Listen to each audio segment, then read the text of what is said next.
Hi, my name is Kathy Myron, and I'm the CEO of eSilo, a data backup and cybersecurity company. Today's tech tip is going to be a little bit different because I want to summarize the recent White House memo on cybersecurity and ransomware. You may not have been aware of this memo, but it came out a few weeks ago as a follow-up to the executive order issued by President Biden back in May. Some of you may have seen my LinkedIn article that summarized the key points from that executive order. But today's memo, and I have it right here, is titled "What We Urge You to Do to Protect Against the Threat of Ransomware." And it goes on to say that every organization must recognize that no company is safe from being targeted by ransomware, regardless of size or location. But there are immediate steps that you can take to protect yourself, as well as your customers and the broader economy. Much as our homes have locks and alarm systems, and our office buildings have guards and security to meet the threat of theft, we urge you to take ransomware crimes seriously and ensure your corporate cyber defenses match the threat. Wow.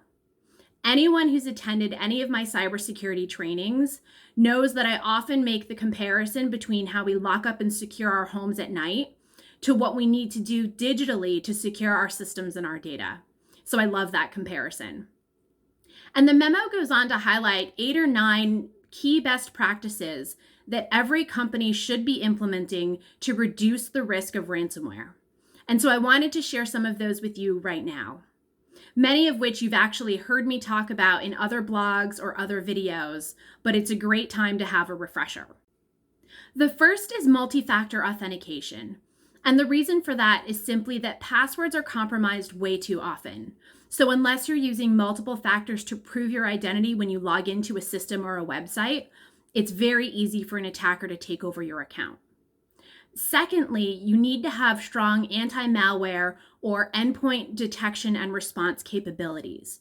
And all this really means is that you need software running on all of your systems that can proactively detect and stop any threats in real time as they're happening. Thirdly, any data that you upload or store should be encrypted so that if it's ever stolen or leaked, it can't be read or misused by a third party. And fourth, you need to have a skilled and empowered security team that can help you patch your systems rapidly and share threat information to ensure that your cyber defenses are up to date. Implementing those practices alone will significantly reduce your risk of ransomware. But prevention isn't everything. So there's a number of things that you should also be doing to ensure you're well prepared for any eventual ransomware attack that might occur. And the first is to back up your data, your system images, and your configurations.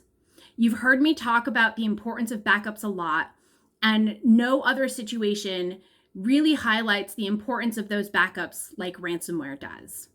If you have a good set of backups stored off of your network and accessible in the event of a disaster, then you know that you can recover all of your data without paying an expensive ransom, which will allow you to continue your business operations much faster than if you were to rebuild those systems from scratch.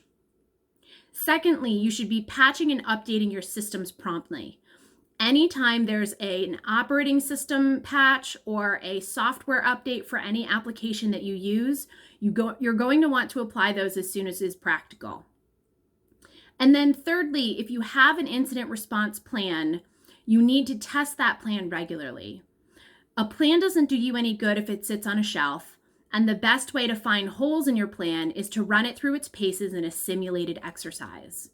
This also has the benefit of allowing all of your team members to become familiar with what their roles are in the event of an IT disaster and to know the procedures that they need to be following.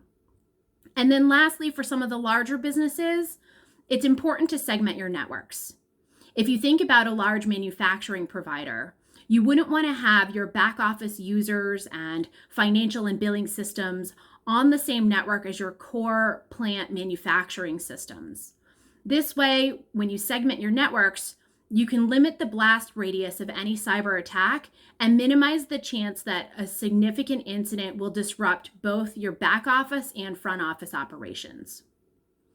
If you have questions about how to prevent ransomware, how to establish a good set of data backups that will allow you to recover from ransomware quickly, or really anything else in the cybersecurity space, I would love to have a consultation with you.